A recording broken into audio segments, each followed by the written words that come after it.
Hi everyone, please subscribe to the channel. Thank you. So we're on the full moon right now across Taurus, Scorpio.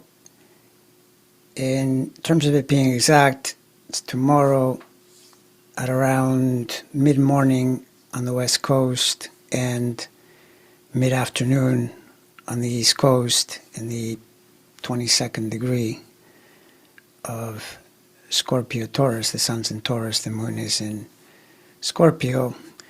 And I think what is most significant about this in the political scene would have to be to connect it to the president's chart, because he happens to have his midheaven degrees very close to where this moon is operating. His midheaven degrees are in the 24-degree range of Taurus.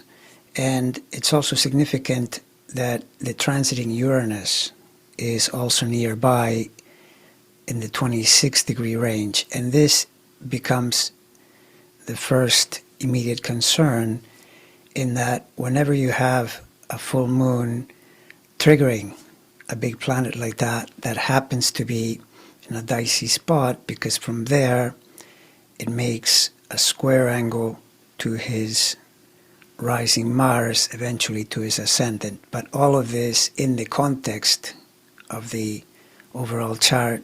You may recall from prior videos in which I explained that there are a lot of health angles lurking about, and so this is what full moons can do. They act as triggers, and with Uranus you get the sudden, unexpected, shocking event as a potential danger. Now, if you then look further into it, you realize that Taurus Scorpio is also the financial axis in the zodiac, which in his chart happens to be cutting across the 4th and 10th house. But this is why there's so much information at the moment in regard to, number one, the tariffs, of course, because if you think of tariffs, and you remember that in prior videos I talked about how they link to the 8th house, because the 8th house is the house of taxes and tariffs. Well, the 8th house, if you are looking at the zodiac, the 8th sign is Scorpio, and the second is Taurus. So you're in the same theme.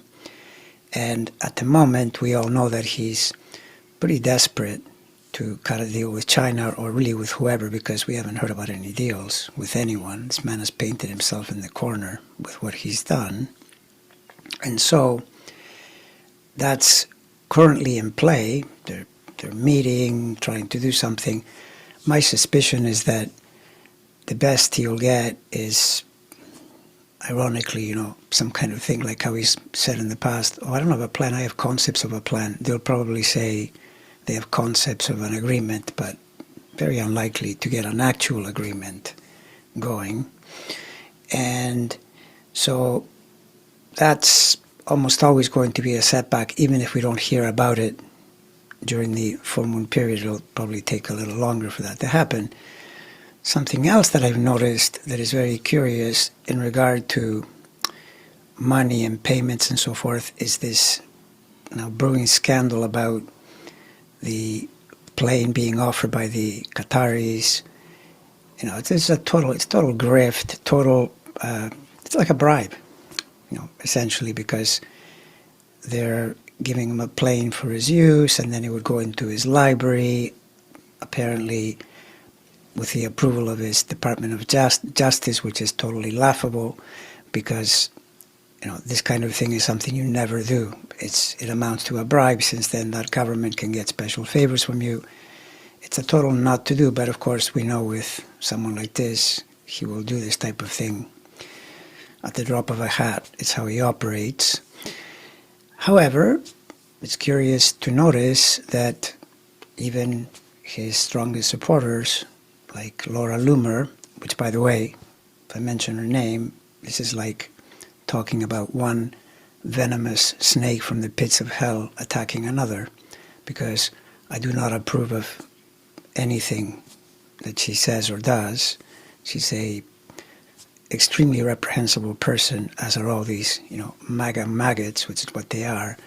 But nevertheless, in this context, the enemy of my enemy becomes my friend, in the sense that she's not approving that this shouldn't be done, because she objects to the fact that they're a government of jihadists. She has her own logic around it, but the point is, she's, at least in some sense, turning against him. And this is the whole idea, that even though we may hope for some kind of dramatic change in the current order of things, for one reason or another, of course, that would be totally welcome.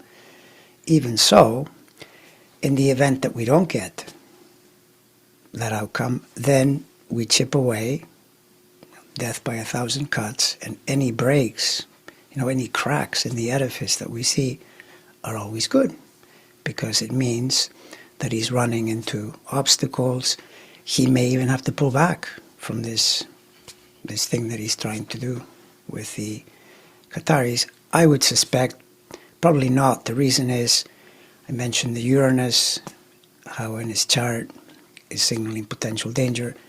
Problem is that he's also on a transiting Jupiter right over his Sun, and this inclines a person to feel ultra confident. They're in a totally expansive mood. Not that he needs any help with that, because he's, in a sense, he's always in that particular energy pattern, but even more so now.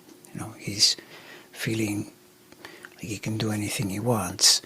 He's going to find out that it doesn't work that way, because the planet will leave by the end of the month, and into next month that pattern is changing, and everything you see going into later in the year and into next year is anything from concerning to extremely concerning in terms of how things would work out for him.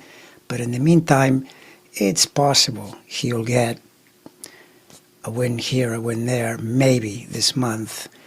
Honestly, maybe not even that, because watching him navigate through Jupiter opposing his moon, now on his Sun, which has been going on last month, this month, it's been mostly one setback after another, especially from the judicial system, the courts and so on.